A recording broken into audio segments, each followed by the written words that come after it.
إذا يسر هل في ذلك قسم لذي حجر صدق الله مولانا العظيم وصدق رسوله النبي الكريم الأمين ونحن على ذلك لمن الشاهدين والشاكرين والحمد لله رب العالمين ببركة إن الله وملائكته يصلون على النبي يا أيها الذين آمنوا صلوا عليه وسلموا تسليما اللهم صل على سيدنا ومولانا محمد كلما ذكره الذاكرون وصل على محمد كلما غفل عن ذكره الغافلون فإن من جودك الدنيا وضرتها ومن علومك علم اللوح والقلم دعا إلى الله فالمستمسكون به مستمسكون بحبل غير منفصم مولاي صل وسلم دائما أبدا على حبيبك خير الخلق كلهم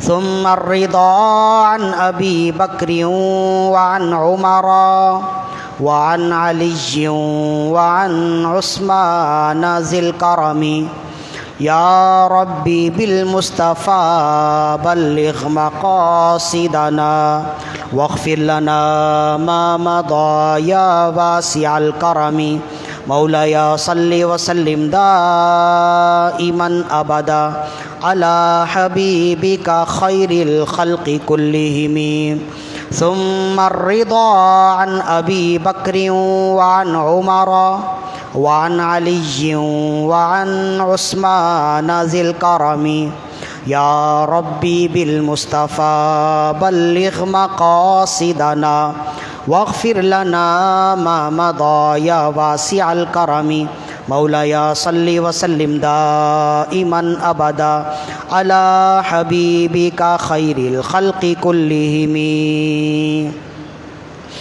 حمد و صلات کے بعد تمام تعریف تمام محاسن و مکارم و محامد اسی ذوالجلال والاکرام کے لیے ہے جس نے لفظ کن سے کائنات کی تخلیق فرمائی. تمام زبانوں کی حمد و ثنا صرف اور صرف اسی رب لم یزل کے لیے ہے جس نے دنیا میں انسانوں کو پیدا فرمایا اور انسانوں کی ضروریات زندگی کی تمام اشیاء کو مہیا مسجع مرصع مرقع فرمایا. تمام تر تعریفات تمام تر حمد و ثنا صرف اور صرف اسی رب قدیر کے لیے ہے جس نے انسانیت کی رشد و ہدایت کے لیے انبیاء کرام علیہم الصلاۃ والسلام کو مبعوث فرمایا کہ وہ نفوس قدسیہ کاملہ دنیا میں آ کر اللہ کی وحدانیت اور اپنی رسالت لوگوں تک پہنچاتے رہے. کروڑ کروڑ صلاۃ و تسلیم ہو حضور سرور انبیاء حبیب کبریا شفیع روز جزا علیہ التحیت و ثنا کی بارگاہ میں کہ آپ تمام انبیاء کرام علیہم الصلاۃ والسلام کے آخر میں تشریف لائے اور آپ نے آ کر تمام بنی نوع انسان کو اخوت و بھائی چارگی ملنساری اخلاق بردباری اعلیٰ ظرفی اعلیٰ کردار کا درس و پیغام دیا. قبل اس کے کہ گفتگو کا آغاز کیا جائے جمعے کے دن درود و سلام پڑھنے کی تمام تر برکتوں کو فضیلتوں کو بخششوں کو مد نظر رکھتے ہوئے ایک مرتبہ انتہائی محبت و خلوص نیت کے ساتھ اپنے آقا و مولا صلی اللہ علیہ وسلم کی بارگاہ میں گنبد خضرا کا تصور باندھ کر درود و سلام کے نذرانے پیش کیجیے. اللہم صلی علی سیدنا و مولانا محمد طب القلوب و دوائها و عافیت الابدان و شفائها و نور الابصار و ضیائها و روح الارواح و غذائها وعلى آلہ واصحابہ وبارک وسلم صلاۃ و سلام علیک یا رسول اللہ صلی اللہ علیہ وآلہ وسلم. سرنامہ کلام میں جن آیت مقدسہ کی تلاوت کا شرف حاصل کیا سورہ فجر کی آیت ہے.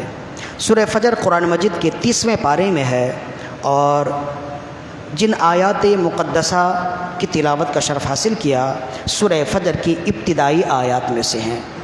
سورہ فجر کی ابتدائی آیات میں اللہ رب العزت نے یہ ارشاد فرمایا، والفجر ولیال عشر، مجھے قسم ہے فجر کی اور 10 راتوں کی، والشفع والوتر، اور قسم ہے جفت کی اور قسم ہے طاق کی، واللیل اذا یسر، اور قسم ہے رات کی جب وہ پرسکون ہو جائے، حل فی ذالک قسم لذی حجر، کیا اس میں عقل مندوں کے لیے قسم نہیں ہے، یعنی کیا اس میں عقل مندوں کے لیے مقام غور نہیں ہے۔ تو یہ وہی آیات ہیں جنہیں ہم نے پچھلی نشست میں بھی تلاوت کی، اور ان آیات سے متعلق خاص موضوعات، خاص باتیں، بہت ہی خاص باتیں جن کا تعلق داخلی اور عائلی زندگی سے بھی ہے اور خارجی زندگی سے بھی ہے، جن کا جاننا، جنہیں سیکھنا اور سمجھنا ہر شخص کے لیے ضروری ہے، اور جنہیں سیکھ کر سمجھ کر انسان اپنی دنیا بھی اچھی کر سکتا ہے اور اپنی آخرت بھی اچھی کر سکتا ہے۔ اس آیت کی تفسیر میں ہم نے پچھلی نشست میں وہ تمام باتیں بیان کر دی ہیں، مزید ان باتوں کو دہرانے کی ضرورت نہیں ہے۔ یوٹیوب چینل میں وہ تمام گفتگو موجود ہے، جن صاحب کو چاہیے وہ وہاں سے اسے ڈاؤن لوڈ کر سکتے ہیں، پڑھ سکتے ہیں، دیکھ سکتے ہیں۔ آج کی گفتگو اسی آیت کے تحت ہے، اور اسی آیت کے تحت ایک دوسری تفسیر ہے جسے مفسرین نے بیان کیا۔ سب سے پہلے یہ سمجھ لیجئے کہ اللہ رب العزت نے قسم یاد فرمائی اور فرمایا والفجر ولیال عشر، مجھے قسم ہے فجر کی اور 10 راتوں کی، والشفع والوتر، اور جفت کی قسم ہے اور طاق کی قسم ہے۔ جفت کا مطلب ہوتا ہے جوڑا، اور طاق کا مطلب ہوتا ہے تنہا۔ جفت کی قسم ہے اور طاق کی قسم ہے، واللیل اذا یسر، اور قسم ہے رات کی جب وہ پرسکون ہو جائے، حل فی ذالک قسم لذی حجر، کیا اس میں عقل مندوں کے لیے قسم نہیں ہے، مطلب یہ ہے کہ کیا اس میں عقل مندوں کے لیے مقام غور نہیں ہے۔ یہی وجہ ہے کہ پھر علماء کرام نے جب قرآن مجید نے اس آیت میں انسانوں کو، خاص کر قرآن فہم لوگوں کو دعوت فکر دی اور دعوت غور دی، اور قرآن نے کہا کہ اس میں غور کرو، تو پھر علماء کرام نے ان آیات میں اور آیات کے مقابلے میں مزید غور کیے، تفکر کیے، تدبر کیے، تو بہت ساری باتیں انہیں معلوم ہوئیں، حتیٰ کہ صرف والفجر کی 8 سے 10 تفسیر علماء مفسرین نے بیان کیے، جن میں امام رازی رحمہ اللہ بھی ہیں، جن میں اسماعیل حقی رحمۃ اللہ علیہ صاحب روح البیان ہیں، اور جن میں امام ابو عبداللہ القرطبی المالکی رحمہ اللہ کی تفسیر قرطبی ہے، جس میں آپ نے بہت تتبع کیے اور بہت ہی کوشش کے بعد، اس لیے کہ اس آیت میں قرآن مجید نے غور فکر کی دعوت دی نا، تو جن آیات میں قرآن مجید نے غور فکر کی دعوت دی، مفسرین اور علماء کرام جب ان آیات تک پہنچتے تو مزید محنت کرتے، تاکہ اپنے تئیں وہ مطمئن ہو جائیں کہ قرآن نے ہمیں غور فکر کی دعوت دی اور ہم نے اپنے بساط کے مطابق، اپنے علم کے مطابق اس میں غور فکر کر لیا۔ چنانچہ ایک تفسیر تو وہ ہے جو ہم پہلے بیان کر چکے، دوسری تفسیر گفتگو کا رخ موڑتے ہوئے اور ایک خاص جانب اشارہ کرتے ہوئے امام رازی رحمہ اللہ نے بیان کیا کہ یہاں اللہ رب العزت نے والفجر کی قسم کیوں یاد فرمائی، فجر یعنی وقت فجر کی قسم یاد کیوں فرمائی۔ اس پر امام رازی رحمہ اللہ نے گفتگو کی اور اپنی تقریر کا عنوان مختلف کیا اور اپنی توجہ کو دوسری جانب مبذول کیا۔ چنانچہ آپ نے فرمایا کہ یہاں اللہ رب العزت نے وقت فجر کی قسم یاد فرمائی، اس کی کئی حکمتیں ہیں، اس میں سے ایک حکمت جو آپ نے ارشاد فرمائی، امام رازی تفسیر کبیر فرمایا اقسم اللہ تعالی بالفجر لما يحصل به من انقضاء الضوء لما يحصل به من انقضاء الليل وظهور الضوء وانتشار الناس وسائر الحيوانات من الطيور والوحوش في طلب الرزق۔ فرمایا اللہ رب العزت نے وقت فجر کی قسم یاد اس وجہ سے فرمائی کہ وقت فجر میں ایک موت کے بعد گویا زندگی ہے۔ وقت فجر ایک ایسا وقت ہے کہ اس وقت میں رات کی تاریکی چلی جاتی ہے اور دن کا اجالا آ جاتا ہے۔ رات کی تاریکی ختم ہو جاتی ہے اور دن کھل کے روشن ہو جاتا ہے، اور جب رات کی تاریکی چلی جائے، دن کا اجالا ہو جائے، تو تمام لوگ، چرند و فرند، حیوانات، تمام تر چیزیں طلب رزق کے لیے باہر نکل جاتی ہیں۔ فرمایا اسی وجہ سے اللہ رب العزت نے وقت فجر کی قسم یاد فرمائی، تاکہ معلوم ہو جائے کہ وقت فجر عام وقتوں کے مقابلے میں مزید اہمیت والا وقت ہے۔ اسی وجہ سے رسول اللہ صلی اللہ علیہ وسلم نے بھی ارشاد فرمایا، اور پھر قرآن مجید میں بھی ہے، اِنَّا قُرْآنَ الْفَجْرِ كَانَ مَشْهُودًا، بے شک فجر کے وقت قرآن پڑھنا فرشتوں کے نزول کا سبب ہوتا ہے۔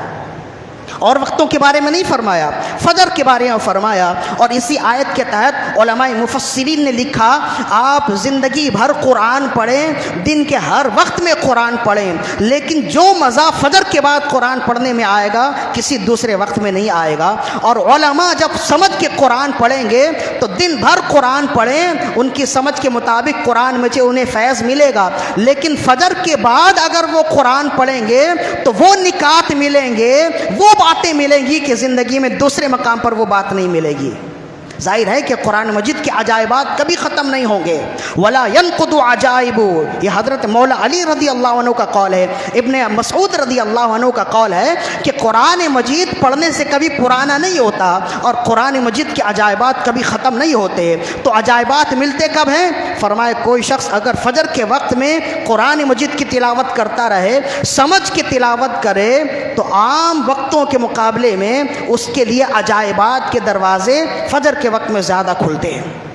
ایک اسی وجہ سے امام رازی رحمہ اللہ فرماتے ہیں، اللہ رب العزت نے وقت فجر کی قسم یاد فرمائی تاکہ انسانوں کے دل میں وقت فجر کی قدر بیٹھ جائے، فجر کے وقت کی قدر بیٹھ جائے، صبح کے وقت کی قدر بیٹھ جائے۔ ایک بات، اور پھر دوسری بات یہ ارشاد فرمائی کہ یہ طلب رزق کا وقت ہے، وانتشار الناس وسائر الحیوانات من الطیور والوحوش فی طلب الرزق، یہی وہ وقت ہے جب انسان، چرند و پرند، تمام تر موجودات، تمام تر حیوانات اپنے اپنے گھروں سے نکلتے ہیں طلب رزق کے لیے۔ کیوں؟ اس لیے کہ فجر کا وقت طلب رزق کا وقت ہے، اور فجر کا وقت رزق دینے کا وقت ہے۔ یہ وقت ہے کہ انسان رزق طلب کرے، اور یہی وہ وقت ہے جب رب ذوالجلال انسانوں کو روزی عطا فرماتا ہے۔ یہ وہ وقت ہے جس وقت میں انسان اگر روزی طلب کرے، رب اسے روزی عطا فرمائے گا۔ اب انسانوں کا اپنا قصور ہے کہ وہ زندگی بھر روزی طلب کرتا رہے لیکن اس کا دامن خالی ہو۔ اس کی وجہ کیا ہے؟ اس کی وجہ یہ ہے جس وقت روزی طلب کرنے کا وقت ہے، جو وقت روزی طلب کرنے کا ہے، وہ وقت تو آپ نے خواب خرگوش میں گزار دیے، خواب غفلت میں گزار دیے۔ اب دن بھر آپ روزی طلب کرتے رہیں، جب ایک چیز بانٹ دی جائے تو پھر دوبارہ تو اس وقت میں، دوسرے وقت میں وہ چیز عطا نہیں کی جاتی۔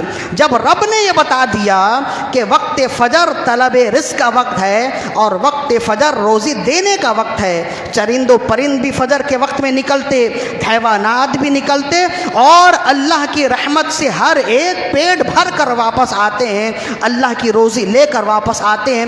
انسان ایسا نادان ہے، اشرف المخلوقات ہونے کے باوجود روزی کے طلب میں در بدر پھر رہا ہوتا ہے۔ اس کی وجہ یہ ہے کہ جو انسان اللہ کے قانون کے مطابق چلے گا کبھی بھی وہ پریشان نہیں ہوگا، اور جب انسان اللہ کے بتائے ہوئے قانون اور اللہ کے بتائے ہوئے راستے سے پھر جائے گا تو وہ پھر پھرتا ہی رہے گا۔ جو تیرے در سے یار پھرتے ہیں در بدر یوں ہی خار پھرتے ہیں۔ یہی وجہ ہے کہ آپ دیکھیے کہ آج کا انسان سب کچھ کرتا ہے، روزی کمانے کے تمام اسباب کرتا ہے، سارے ہیلے بہانے کرتا ہے، اس کے باوجود وہ روتا رہتا ہے۔ اس کی وجہ یہی ہے کہ رات بھر وہ جاگتا ہے، اور جب روزی طلب کرنے کا وقت ہے تو وہ سو جاتا ہے، وہ سو جاتا ہے۔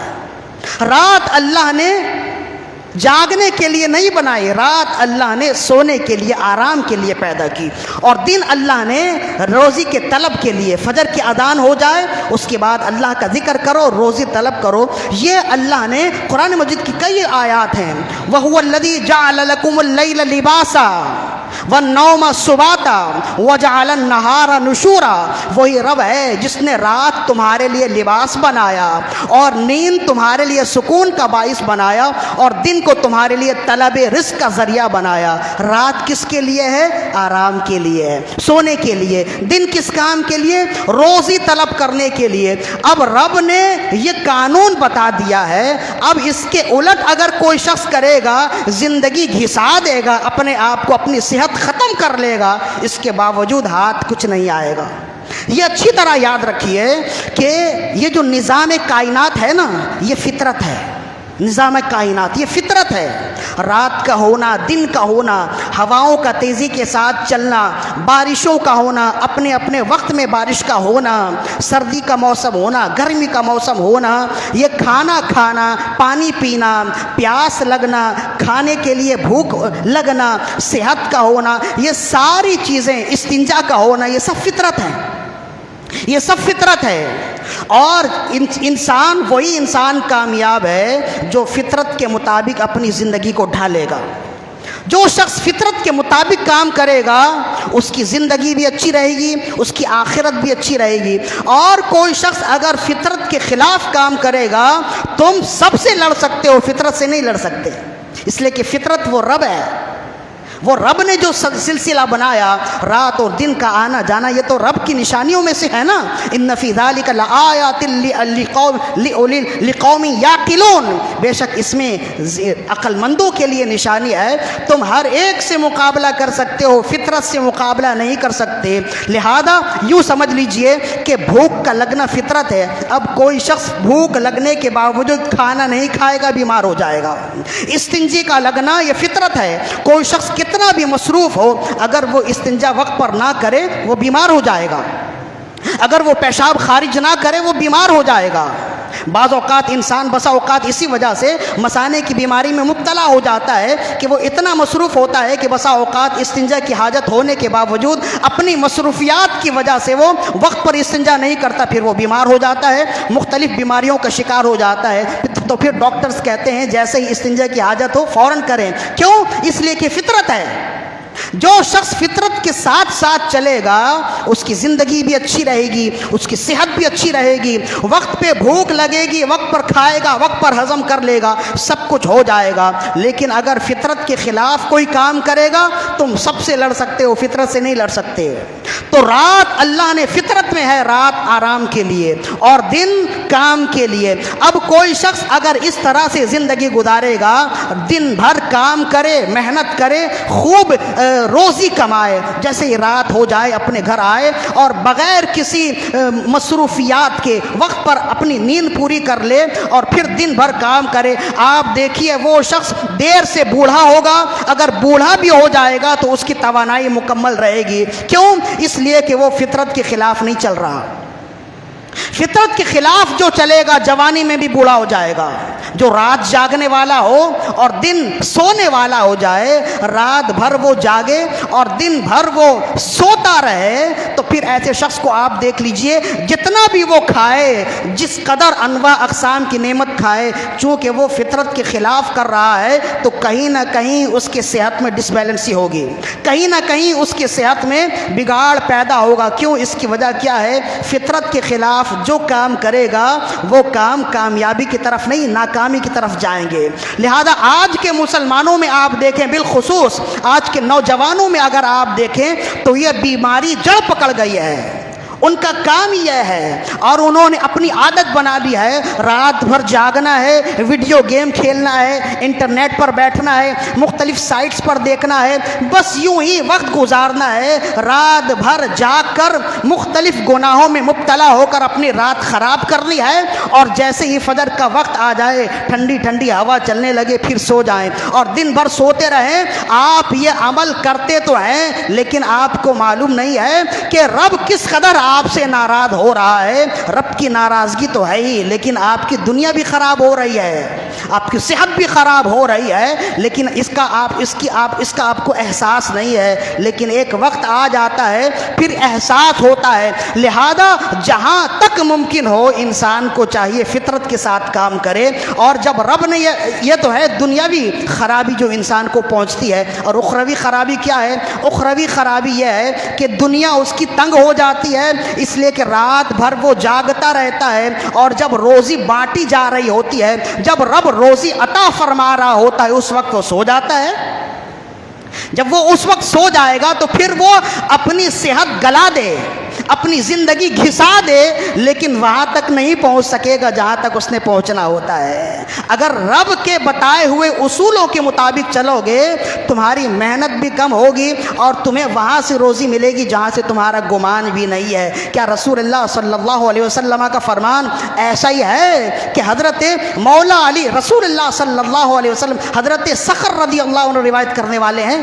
حضرت صخر سنن ابو داؤد کی یہ پہلی حدیث، حضرت صخر رضی اللہ عنہ فرماتے ہیں کہ ان صخر رضی اللہ عنہ قال قال رسول اللہ صلی اللہ علیہ وسلم، حضرت صخر رضی اللہ عنہ فرماتے ہیں کہ رسول اللہ صلی اللہ علیہ وسلم نے ارشاد فرمایا اللہم بارک لامتی فی بکورہا، رسول اللہ اکثر و بیشتر دعا کیا کرتے تھے یا اللہ میری امت کی صبح میں برکت عطا فرما، اللہم بارک لامتی فی بکورہا، یا اللہ میری امت کی صبح میں برکت عطا فرما۔ تو پھر جب لوگ پوچھتے کہ آپ یہ دعا کیوں کرتے حضرت صخر سے، تو آپ فرماتے رسول اللہ بھی یہ دعا فرماتے تھے، اور فقط رسول اللہ کا یہ طریقہ ہی نہیں تھا، آپ فقط دعا نہیں فرماتے بلکہ آپ کا عمل یہ تھا کہ کان رسول اللہ صلی اللہ علیہ وسلم اذا بعث سریۃ او جیشا بعثهم فی اول النہار، رسول اللہ صلی اللہ علیہ وسلم جب کسی اہم کام کے لیے کوئی قافلہ بھیجتے یا کوئی لشکر ترتیب دیتے تو جب اسے روانہ کرتے تو صبح کے وقت فجر کے وقت ہی روانہ کرتے، اور جب صبح کے وقت روانہ کرتے تو وہ کامیابی کے ساتھ لوٹ کر آتے۔ اسی لیے اس لیے کہ رسول اللہ صلی اللہ علیہ وسلم نے صبح کے وقت میں برکت کی دعا کی، اور رب نے صبح کے وقت میں برکت رکھی ہے۔ حضرت صخر فرماتے ہیں، راوی کہتے ہیں وکانا صخر رجلا تاجرا، حضرت صخر رضی اللہ عنہ جو صحابی ہیں جو اس روایت کو نقل کرنے والے، اس حدیث کو روایت کرنے والے، فرماتے ہیں یہ خود تاجر تھے۔ وکانا صخر رجلا تاجرا، آپ تاجر تھے۔ وکانا یبعث تجارتہ فی اول النہار فاسرا وکسر مالہ، تو حضرت صخر کا اپنا بھی طریقہ تھا کہ جب آپ تجارت کے لیے اپنے خدام کو بھیجتے یا خود جب تجارت کے لیے نکلتے تو صبح کے وقت ہی فجر کے فوراً بعد نکلتے۔ رسول اللہ کے فرمان پر عمل کرنے کی وجہ سے ان کی زندگی میں یہ بدلاؤ آیا کہ اور لوگ پیچھے رہ گئے اور یہ بہت زیادہ مالدار ہو گئے۔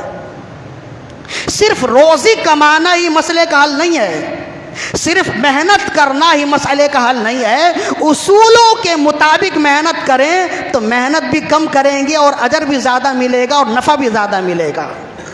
اور نفع کیا ملے گا؟ آپ نے محنت کرنی ہے اس وقت جب رسول اللہ صلی اللہ علیہ وسلم صبح کے وقت آپ اپنے کام پر جائیں، اپنی روزی پر جائیں، اپنے کاروبار میں جائیں، اور پھر دیکھیں کہ کیسی برکت ہوتی ہے۔ یہ رسول اللہ صلی اللہ علیہ وسلم کا فرمان بھی ہے اور رسول اللہ صلی اللہ علیہ وسلم کا عمل بھی ہے، اور اس عمل کے ساتھ ساتھ صحابہ کرام کا طریقہ بھی ہے۔ ایک حدیث، دوسری حدیث امام جلال الدین السیوطی الشافعی رحمہ اللہ نے نقل کی جو اسی حوالے سے بہت اہم ہے، لیکن اس میں تھوڑا سا فرق ہے، چند الفاظ کا فرق ہے۔ حضرت مولا علی رضی اللہ عنہ کی روایت فرماتے ہیں عن علی بن ابی طالب رضی اللہ عنہ قال، مولا علی رضی اللہ عنہ فرماتے ہیں کہ اذا اتا احدکم الحاجۃ فلیبکر فی طلبها یوم الخمیس، لأن رسول اللہ صلی اللہ علیہ وسلم قال اللہم بارک لامتی فی بکورہا یوم الخمیس، فرمائے تم میں سے جب کوئی کسی اہم کام کا ارادہ کرے، کسی اہم کام سے اپنے گھر سے نکلنا چاہے، بہت اہم کام ہو، تو فرمایا کہ صبح کے وقت نکلے اور جمعرات کے دن نکلے۔ صبح کے وقت اپنی زندگی کا کوئی بھی اہم کام کرنے کا ارادہ ہو، کا آغاز کرنا ہو، کوئی اہم کام، فرمائے صبح کے وقت کرے، اور بالخصوص اس اہم کام کے لیے منتخب کرے، دنوں میں سے جمعرات کا دن منتخب کرے۔ یہ مولا علی کا فرمان۔ جب ان سے پوچھا تو آپ نے فرمایا اس لیے کہ رسول اللہ صلی اللہ علیہ وسلم نے دعا فرمائی اور فرمایا اللہم بارک لامتی فی بکورہا یوم الخمیس، یا اللہ جمعرات کے دن کی صبح میں میری امت کے لیے برکت عطا فرما دے۔ فرمایا جب رسول اللہ نے دعا فرمائی ہے تو کوئی شخص اپنی زندگی کے کسی اہم کام کے لیے صبح کے وقت کو منتخب کرے، اور بالخصوص اگر اللہ توفیق دے ہو سکے تو جمعرات کا دن منتخب کرے، تو یہ رسول اللہ کے فرمان پر کامل امید ہے کہ وہ جس کام کے لیے جائے گا جب لوٹے گا تو کامیاب ہی لوٹے گا۔ یہ اصول ہیں جو قرآن و سنت نے ہمیں دیے ہیں، جو میں نے پہلے بیان کیا کہ ایک شخص محنت کرتا رہے، ایمانداری سے محنت کرتا رہے، لیکن اگر وہ طریقے سے محنت نہیں کرے گا تو بالآخر آخر میں جب وہ دیکھے گا نا تو جیب خالی ہوگی، اس کے پلے کچھ بھی نہیں آئے گا، صفر ہی ہوگا۔ کیوں؟ اس لیے کہ جو طریقہ شریعت نے بیان کیا اس طریقے پر آپ عمل نہیں کر رہے، لیکن جو طریقہ شریعت نے بتایا ہے اس طریقے پر آپ عمل کریں، پھر دیکھیں کہ رب ذوالجلال کیسے برکتوں کو نزول فرماتا ہے۔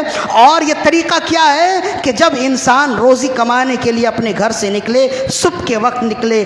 آج کا انسان تو نیند کرتا ہوا وقت گزار دیتا ہے، جو روزی بانٹنے کا وقت ہوتا ہے اس وقت وہ سو رہا ہوتا ہے۔ 2 حدیث میں بیان کر چکا، تیسری حدیث امام شعب الایمان کی ہے، امام بیہقی نے شعب الایمان میں نقل کیا، فرماتے ہیں رسول اللہ صلی اللہ علیہ وسلم فجر کی نماز پڑھ کر جب چلے تو آپ نے دیکھا کہ ایک شخص اپنے گھر کے باہر ہی چبوترے پر فجر کے بعد سویا ہوا ہے، لیٹا ہوا ہے۔ ظاہر ہے کہ اس نے بھی فجر کی نماز پڑھی ہوگی، فجر کے بعد وہ لیٹا ہوا ہے۔ تو کہتے ہیں رسول اللہ صلی اللہ علیہ وسلم نے پاؤں سے ٹھوکر لگائی اور فرمائے کھڑے ہو جاؤ، تمہارا رزق، تمہارا رب روزی دے رہا ہے اور تم غفلت میں ہو، اپنے آپ کو غافلوں سے نکالو۔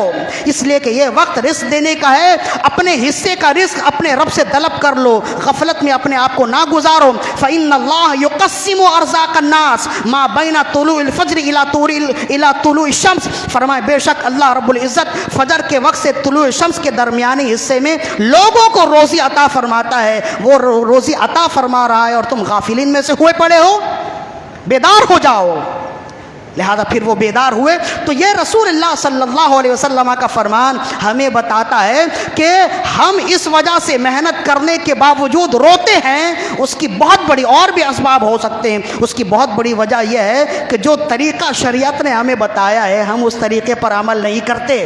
حضرت ابراہیم بن ادھم رحمہ اللہ کے بارے میں فرماتے ہیں کہ آپ، ظاہر ہے کہ بزرگوں کا معاملہ تو ایسا ہی ہوتا تھا، جب ان کی محفل ہوتی تو ان کی محفل میں ہماری طرح تو محفل نہیں ہوتی کہ کوئی غیبت کر رہا ہے اور کوئی غیبت سن رہا ہے، کوئی برائی کر رہا ہے کوئی برائی سن رہا، کوئی عیب نکال رہا ہے اور کوئی عیب سن رہا، ایسا تو نہیں۔ بزرگوں کی محفلیں بڑی پاکیزہ ہوتی تھیں۔ ابراہیم بن ادھم رحمہ اللہ بہت بڑے بزرگ گزرے ہیں، حضرت خواجہ غریب نواز رحمہ اللہ کے مشائخ میں سے ہیں، حضرت ابراہیم بن ادھم رحمہ اللہ، اور حضرت عمر بن خطاب رضی اللہ تعالیٰ عنہ کے خاندان سے ہیں، یعنی یہ آپ فاروقی ہیں حضرت ابراہیم بن ادھم رحمہ اللہ۔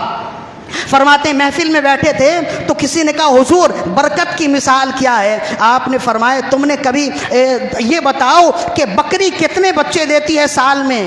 عرض کرنے لگے حضور بکری سال میں تو 2 یا 3 بچے دیتی ہے۔ فرمایا اس کے باوجود بکری استعمال بھی کیا جاتا ہے، یعنی بکرے کو کھایا بھی جاتا ہے، اس کا دودھ بھی استعمال کیا جاتا ہے۔ پھر آپ نے فرمایا اچھا بتاؤ کتیا کتنے بچے دیتی ہے؟ فرمایا سال میں بسا اوقات 2 بار بچے دیتی ہے، اور ایک مرتبہ کم و بیش 6 سے 7 بچے تو دیتی ہے۔ فرمایا تم دیکھو اس کے باوجود کہ کتیا بچے زیادہ دیتی ہے، اس کے باوجود کہ اس کا گوشت کھایا نہیں جاتا، اس کے باوجود کہ بکری کم بچے دیتی ہے، اس کے باوجود کہ بکری کا گوشت بھی کھایا جاتا ہے، ان تمام باتوں کے باوجود زمین میں اگر تم دیکھو گے تو کتیا کے بچے کم نظر آئیں گے، بکری کے بچے زیادہ نظر آئیں گے۔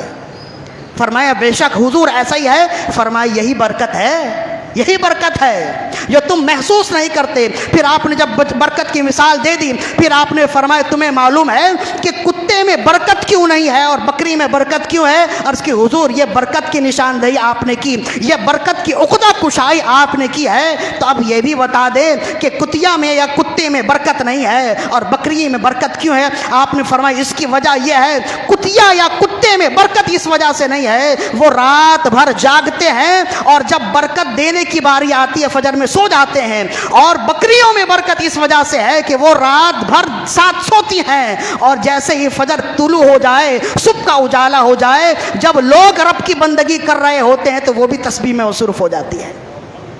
تو کتے میں برکت اس وجہ سے نہیں ہے کہ وہ رات بھر جاگتے ہیں اور پھر دن بھر سوتے ہیں، اس وجہ سے رب نے ان کی ذات سے برکت نکال لی ہے، اور بکریوں میں برکت اس وجہ سے ہے کہ وہ شام ڈھلے سو جاتی ہیں اور جیسے ہی طلوع فجر ہو جائے ان کی آنکھیں کھل جاتی ہیں، اور جب رب روزی بانٹ رہا ہوتا ہے تو کتے سو رہے ہوتے ہیں اور بکریاں جاگ رہی ہوتی ہیں، تو جو جاگ رہی ہوتی ہیں انہیں روزی مل جاتی ہے، روزی کے ساتھ ساتھ برکت بھی مل جاتی ہے۔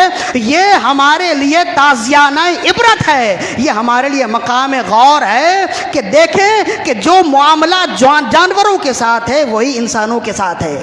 جو رات بھر سوتا رہے گا، رات بھر جاگتا رہے گا اور صبح کے وقت سو جائے گا، اس کی ذات سے بھی برکت نکل جائے گی، اور جو رات بھر سوئے گا اور دن میں پھر اپنی روزی طلب کرنے کے لیے نکل جائے گا تو اللہ رب العزت اس کی زندگی میں برکت عطا فرمائے گا۔ یہی وجہ ہے کہ امام قرطبی رحمہ اللہ نے لکھا کہ حضرت عمر بن خطاب رضی اللہ عنہ فجر کی نماز پڑھ کر جب مسجد سے باہر نکلتے نا تو ایک دورہ کرتے گلیوں کا، اگر کوئی شخص اپنے گھر کے دروازے پر بیٹھا ہوا فضول گوئی کرتا نظر آتا، کانا عمر بن الخطاب رضی اللہ عنہ یضرب الناس، آپ لوگوں کو مارتے اور کہتے جاؤ یہ سونے کا وقت ہو گیا، آرام کا وقت ہو گیا، جاؤ اپنے گھر میں آرام کرو تاکہ تہجد کے لیے تمہیں مدد ملے، تاکہ فجر کے وقت میں تم آسانی کے ساتھ اپنی آنکھیں کھول سکو۔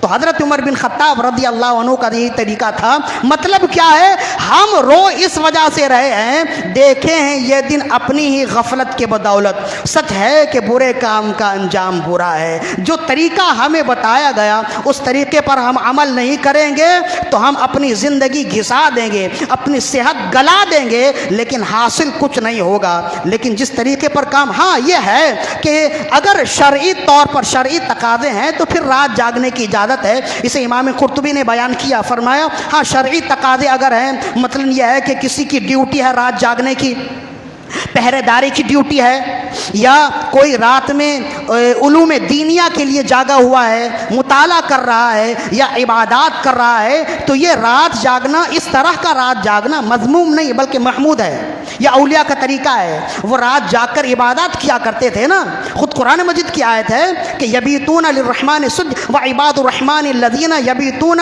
لربهم سجدا، کہ رحمان کے بندے وہ ہیں جو اپنے رب کی بارگاہ میں رات جاگ کر عبادت کرتے ہیں۔ تو اگر رات جاگنا اس حوالے سے ہو کہ عبادت کرنا ہے، قرآن کی تلاوت کرنی ہے، یا کوئی دینی مشاغل ہیں، یا پہرہ داری ہے، یا رزق حلال کے لیے نائٹ ڈیوٹی ہے، تو وہ ایک الگ معاملہ ہے، اس کی اجازت دی ہے۔ لیکن بہرحال اطباء نے یہاں پہ بھی فرمایا جو کوئی رات زیادہ جاگتا ہے دنیاوی رزق حلال کمانے کے لیے، اسے چاہیے، گناہ گار تو وہ ہوگا نہیں، ظاہر ہے وہ مکروہ یا بے معنی کام تو نہیں کر رہا، لیکن بہرحال وہ فطرت کے خلاف کام کر رہا ہے، اس وجہ سے اس کی صحت خراب ضرور ہوگی۔ لہذا جو کوئی رات جاگ کر روزی کماتا ہے اس کے لیے بھی فقہاء کرام اور اطباء، ہمارے اطباء نے فرمایا اسے چاہیے کہ کوئی دن کی نوکری تلاش کرے، اور جب دن کی نوکری مل جائے تو رات کی نوکری چھوڑ دے۔ کیوں؟ تاکہ اس کی زندگی فطرت کے مطابق ہو جائے۔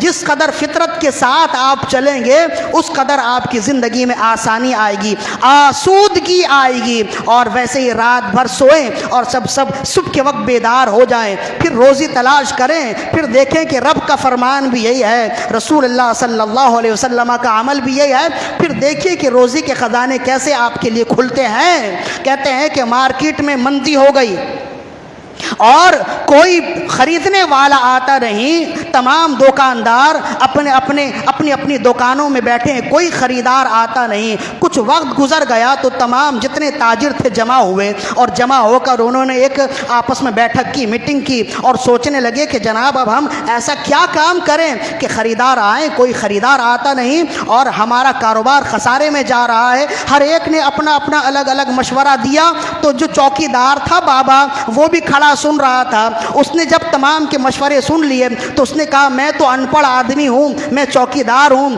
ہاں ہو سکتا ہے کہ میری بات کی کوئی اہمیت نہ ہو، لیکن ایک مشورہ میرا بھی ہے، ایک بات میری بھی سمجھ میں آتی ہے، شاید اسی وجہ سے آپ کے کاروبار میں خسارہ ہے۔ فرمایا وہ کیا بات ہے؟ فرمایا کہ آپ کے کاروبار میں زوال اس وجہ سے ہے کہ آپ کاروبار کا آغاز ہی زوال کے وقت میں کرتے ہیں۔ جب آپ کاروبار کا آغاز صبح کے وقت میں کریں گے اس میں برکت ہوگی، جب آپ کی دکان کھلے گی ہی زوال کے وقت میں تو پھر اس میں عروج نہیں آئے گا۔ تمام لوگوں کو یہ بات دل میں لگی، اور پھر انہوں نے جب صبح کے وقت اپنے کاروبار کا آغاز کیا تو پھر ان کے کاروبار چمک گئے، ان کی روزی میں برکت ہو گئی۔ تو یہ تمام باتیں ہمیں بتاتی ہیں کہ والفجر ولیال عشر سے ہمیں جو سبق ملتا ہے، اور اسباق میں سے ایک سبق ملتا ہے، اپنی زندگی، اپنی بے ڈھنگی زندگی کو ڈھنگ میں لائیے، اور پھر میرے وہ جملے ہیں وہ اچھی طرح یاد رکھیے۔ غیر شرعی طور پر رات جاگنا انسانوں کا کام نہیں، کتوں کا کام ہے۔ انسانوں کا کام تو سونا ہے، رات میں آرام کرنا ہے، تاکہ جب وہ صبح بیدار ہوں تو اللہ کی بندگی کریں۔ غیر شرعی کا لفظ میں نے اس لیے استعمال کیا کہ وہ میں نے بتا دیے ہیں۔ اگر شرعی طور پر جاگنا ہے تو ظاہر ہے کہ اس میں تو وہ معذرت، اس میں تو وہ عذر خواہی ہے ان کی، اس میں تو وہ یہ کہہ سکتے ہیں کہ جناب میری روزی یہی ہے، یا میں رات میں پڑھائی کرتا ہوں، یا میں رات میں مطالعہ کرتا ہوں، یا میں رات میں عبادات کرتا ہوں۔ تو یہ تمام تر عذر وہ ہیں جو شرعی عذر ہیں۔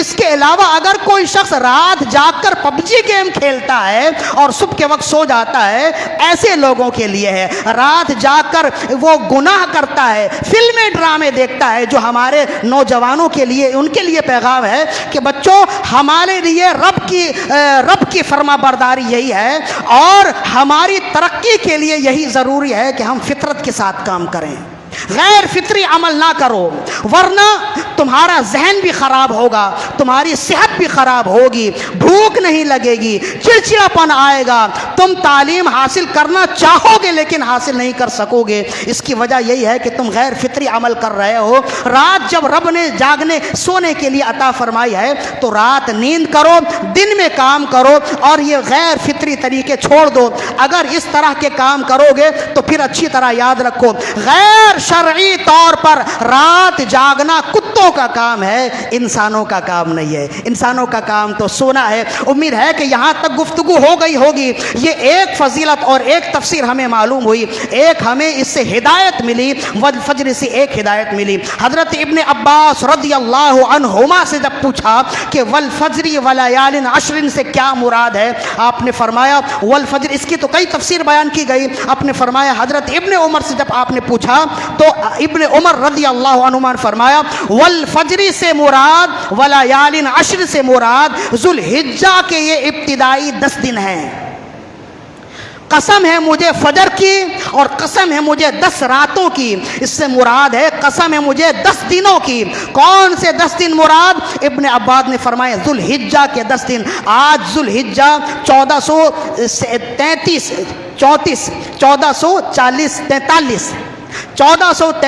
ذوالحجہ کا پہلا دن ہے نا، تو آج ہی کے وہ ایام ہیں، یہی وہ ایام ہیں جن ایام کی قسم رب یاد فرماتا ہے۔ اس کی کیا وجہ ہے؟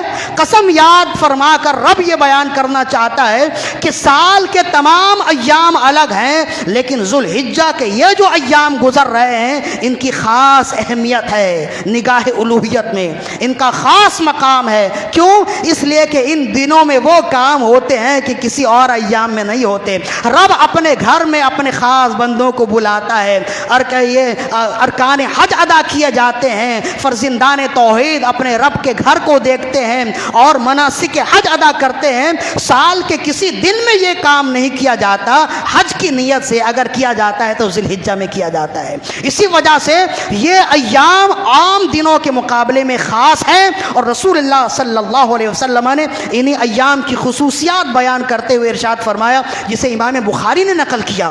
حضرت ابن عباس رضی اللہ عنہما ارشاد فرماتے، ما من ایام فیہن العمل احب الی اللہ وافضل من ایام العشر، قیل یا رسول اللہ ولا الجہاد فی سبیل اللہ، قال ولا الجہاد فی سبیل اللہ، او کما قال، فرمایا رسول اللہ صلی اللہ علیہ وسلم نے سال کے کسی بھی دن میں انسان کوئی بھی اچھا عمل کرے، اور ان ایام میں اگر کوئی شخص عمل کرے، ان ایام کا عمل کرنا سال کے دوسرے دنوں کے مقابلے میں رب کو سب سے زیادہ پسندیدہ ہے۔ ان ایام میں، ان 10 دنوں میں عمل کرنا، نماز پڑھنا، ذکر و فکر کرنا، اور دنوں کے مقابلے میں، اس سے ماہ رمضان کو نکال دیجئے، اس کی فضیلت اور انفرادیت ایک الگ حیثیت ہے۔ ماہ رمضان کے علاوہ فرمایا عام دنوں کے علاوہ ان ایام میں اگر عبادات کی جائے، رب کو سب سے زیادہ پسندیدہ ہے اور رب کی بارگاہ میں سب سے زیادہ افضل ترین عمل ہے۔ قیل یا رسول اللہ ولا الجہاد فی سبیل اللہ، عرض کی یا رسول اللہ کیا جہاد فی سبیل اللہ سے بھی زیادہ اسے ثواب ملے گا؟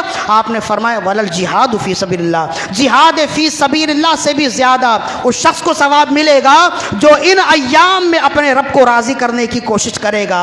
الا رجل جاہد فی سبیل اللہ بمالہ ونفسہ فلم یرجع من ذلک بشیء، او کما قال، فرمایا لیکن وہ شخص جو اللہ کی راہ میں جہاد کے لیے نکلے، اپنی جان کے ساتھ، اپنے مال کے ساتھ نکلے اور پھر لوٹ کر نہ آئے، بہرحال اس کا تو درجہ بلند ہوگا، اس لیے کہ وہ شہید ہے، وہ شہادت پا گیا۔ لیکن اس کے علاوہ جو جہاد کرنے والا ہے، اس کا بھی مقام و مرتبہ ان ایام میں عمل کرنے والوں کے مقابلے میں نہیں ہے، ان ایام میں عمل کرنے والوں کا ثواب زیادہ ہوگا۔ تو پھر عمل کیا کرے؟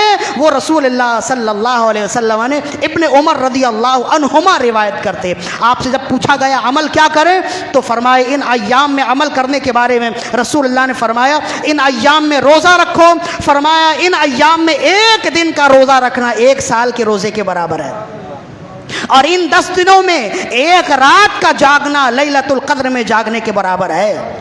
ایک عمل ہو گیا، پھر فرمایا فاکثروا فیہن التحلیل والتکبیر والتسبیح، ان ایام میں کثرت سے کلمہ پڑھو، تسبیح پڑھو اور تکبیر پڑھو، اللہ اکبر پڑھو، کلمہ پڑھو لا الہ الا اللہ محمد رسول اللہ، تسبیح پڑھو سبحان اللہ وبحمدہ سبحان اللہ العظیم، یہ تمام اعمال کرتے رہو، اس لیے کہ یہ ایام ذکر و فکر کے ایام ہیں، غفلت کے ایام نہیں ہیں۔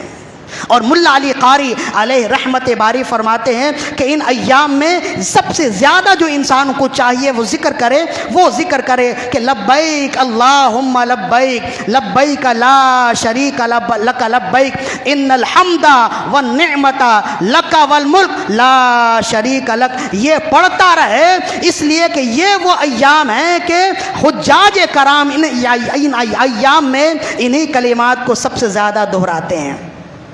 اور یہ کئی کلمات ایسے ہیں کہ جو بھی شخص قیامت تک حج کرے گا نا، انہی کئی کلمات کے صدقے میں حج کرے گا۔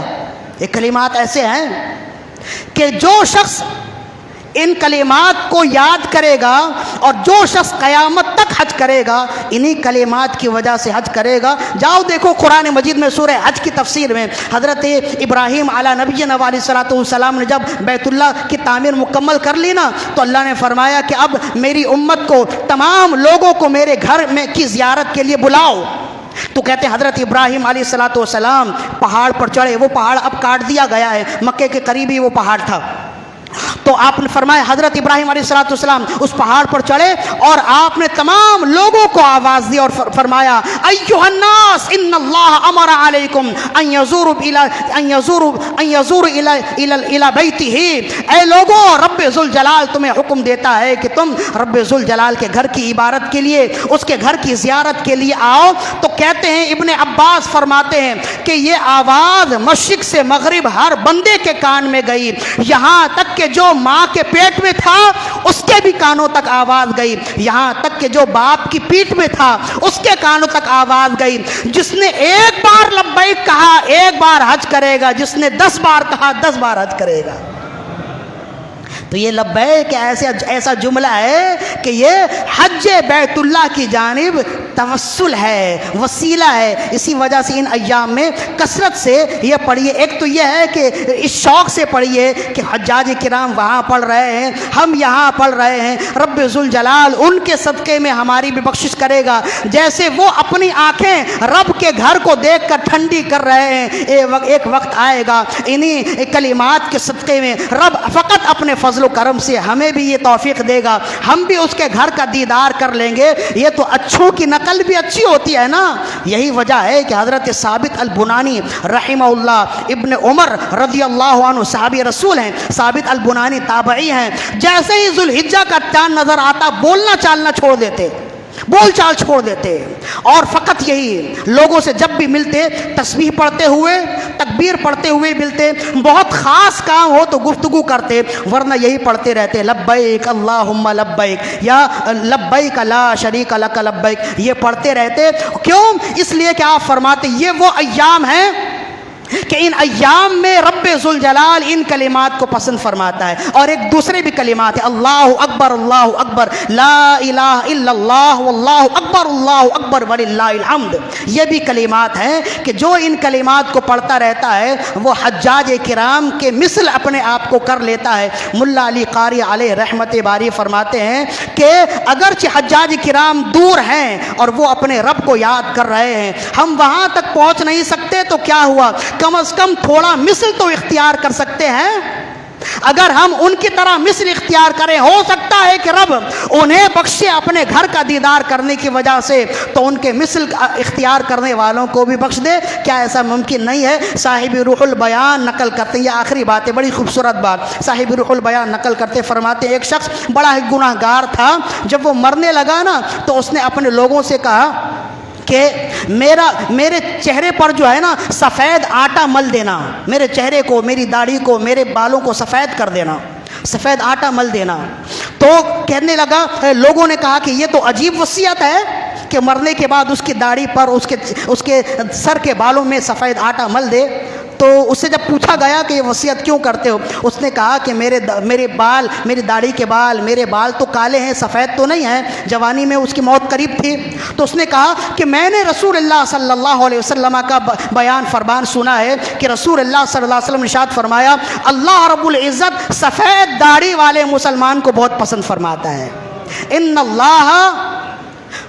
ان اللہ یحب ذی شیبۃ المسلم، بے شک اللہ رب العزت سفید داڑھی والے مسلمان کو پسند کرتا ہے۔ اگرچہ میری داڑھی کے بال سفید نہیں ہوئے، لیکن اگر آٹا مل دو گے تو کم از کم میں ان کی طرح تو ہو جاؤں گا۔